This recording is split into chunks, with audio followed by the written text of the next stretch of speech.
going to talk to you a bit about our stewardship program. As we started to develop this program, we wanted to hear from all of you as to what you saw on your farms, what the important issues are, what you see as far as potential agri-environmental issues. And so we wanted to identify these prominent issues that you're seeing on your farm. And so we started with a simple worksheet, and anybody that was here last year participated. We worked in groups and we kind of started to identify issues under certain topic headings, things like pesticides, crop rotations, water quality and quantity, soil quality, energy resource development, these types of things. And what we came up with was this list, and I also sent out this worksheet to a bunch of experts in the industry, so scientists in soils, waters, people in the industry that are considered experts. And I got this list together and I got all these answers, and the 30 of the most prevalent things that came up are on this survey. So after you all had your input and the experts had their input, these are the reoccurring issues that were out there. And so I developed this kind of cumbersome looking ranking survey so that everyone could see each issue and rank it 1 to 5, 5 being the most important that you see on your farm. And so I got this survey together and I sent it out. We had it at all of our events last year. We had it online. We mailed it out to our email list. So if you're on the email list, you would have gotten it. And you had the opportunity to tell us what you thought the importance is on your farm. And so from the results, these are what we were told are the top issues within production agriculture in southern Alberta. And so our goal then was to try and address these issues either through research or extension to help you identify some best management practices associated with each of these to try and help you combat the issues that you told us you're seeing. And so as you can see here, I'm sure all of you have concerns or questions on some of these or all of these issues. So the first one is nutrient placement. And I know that in the past we've extensively addressed this either through research or extension. We've had it probably in every single one of our last 5 field schools at least. So we have addressed at least 7 of these 10 in the last few years. The only ones that we haven't yet worked on really much is the water use efficiency, number 5, new pest introduction, number 9, and 10 is the lack of production for sensitive areas. We have and will continue to listen to what you guys have to say and what you think is important. As Ken mentioned, we want to try and incorporate the things that you're seeing on your farm because you're the ones out there, you know what's happening, and we want to try and help you do your job better. So as I mentioned, these are some of the events that we've held, and we have tried to address some of these issues through extension or research. Any questions on the survey or the results or anything that we found there? Okay. The next thing Ken and I have been talking about, we've been kind of tossing around the ideas how to move this stewardship forward, how to make it more beneficial for farmers.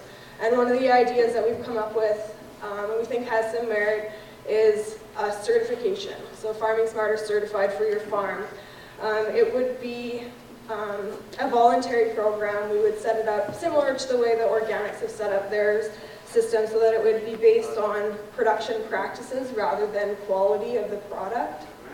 And this could potentially give you some benefits. This program, it could potentially provide assurance to consumers that the products have been produced in a sustainable manner. And in this day, more and more consumers are being concerned with where their food is coming from. And so that could give them some reassurance. It also could supply you with better market access or improved profit, possibly. I'll take an example with the environmental farm plan, the McCain's deal that they have. If you don't have your farm plan completed, you can't sell your product through to McCain's. And so we could incorporate with this certification the programs like EFP, like the CCA program, where you guys are taking active involvement in your education, you're learning more, and there's actually nothing for farmers to get continued education credits or to have anything along that lines like the CCAs have. So if we could come up with a program where you guys could take advantage of the education that you're already taking in and the knowledge that you're building, this could give you that added benefit. And a potential benefit also there would be a land-based type benefit, whereas if you're looking to rent land and you're farming smart or certified, then you might get land rental preference based on the owner would be more inclined, you're more likely to preserve the state of the land, and you're considering the sustainability there in the long term. We see this certification as a way to provide value to you for the time that you're already putting in. You guys are doing a great job managing the land in a sustainable way, and we want everybody to know it. And so we came up with this idea, and we really wanted to get your guys' perspective on what you thought, any issues, concerns, suggestions on how to move forward. John? What do you see as the marketplace driver on that? Because every other sector has looked at this, and trying to achieve a return on investment is a challenge. Like, I know the potato guys could probably show it because it's a barrier to entry. But who's driving it? Is Loblaws or milling companies? Who's going to say, hey, I'm going to put something on the table if you do this? It's a good question. We haven't approached industry yet. We haven't kind of taken it that next step. We just kind of wanted to throw the idea out there and see where you guys stood, if it was something that producers would be interested in, if it's something that they could get behind. I think there is potential to get something like that where it could be a market access type scenario where if you don't have the certification, if you don't have your EFP and you're not certified, then you wouldn't be able to sell your product to certain places. And hopefully that would provide some incentive. Absolutely.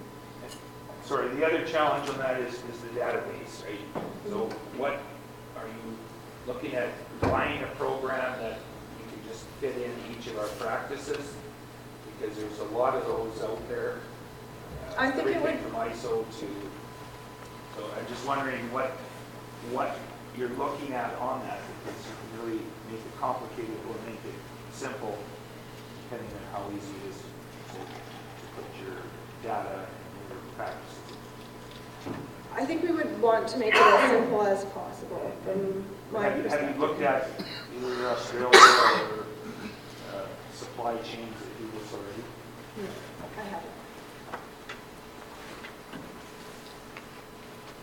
Any other questions? No? I look forward to suggestions if you come up with anything or any other suggestions on how we could move forward. If it was of value to you, we definitely would like to know. Any other comments or suggestions based on research, obviously we want to know that as well. Moving on to the last thing I want to touch on is our Montana trip. I've started to book it. We have hotels, a bus, and some meals already booked. There's 56 seats on the bus. It's looking at about a cost of $500 per person. That will include meals, accommodations, and the travel, obviously. We'll be going July 9th to the 11th. So 2 nights, 3 days. It'll be a very busy 3 days. From the list here, you can see that we've got extensive topics that we'd be looking at. There's quite a few stops. We would be stopping at the Montana State University campuses in Bozeman, Great Falls, and Havre. There's a biofuel crushing and processing facility in Chester. We'd stop at a guy that's doing some organic farming as well as vegetation oil production and recycling, lubrication, that sort of stuff. And then, I've got a kind of tentative itinerary. I've got a few copies for any of those that are really interested of sort of what we'd be stopping and seeing, but these are the topics here. And if you have any questions or concerns about the trip, feel free to give me a call or email. And thanks for your time. If you want to contact me, that's my information.